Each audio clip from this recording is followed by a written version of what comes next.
choqué le monde occidental. Les premiers écrits arabes au sujet des Touaregs les dépeignaient comme des hommes mystérieux, à la force surnaturelle, avec l'étrange coutume de se masquer le visage. Cette stupéfaction s'est transformée en indignation lorsqu'ils constatent en plein XIVe siècle la place prépondérante accordée aux femmes ou encore la transmission de l'héritage au fils de la sœur, alors que ces populations connaissent l'islam depuis bien longtemps.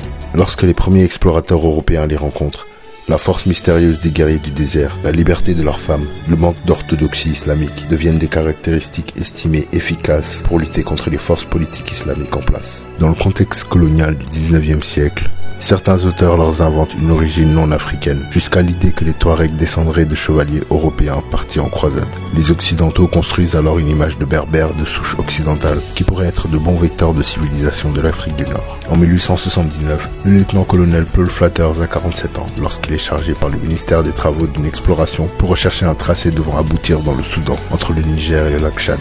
On lui ordonne de se mettre en relation avec les chefs Touaregs et obtenir leur appui.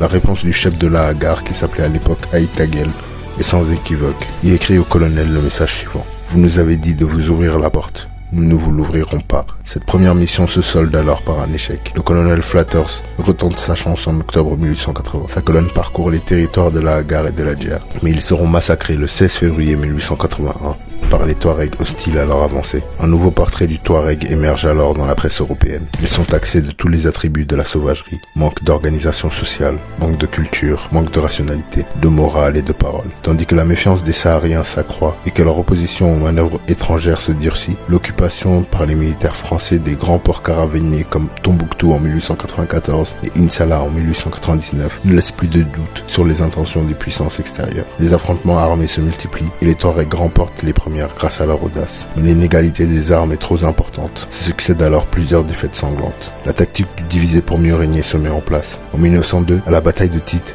les Touaregs de la Hagar sont écrasés avec l'aide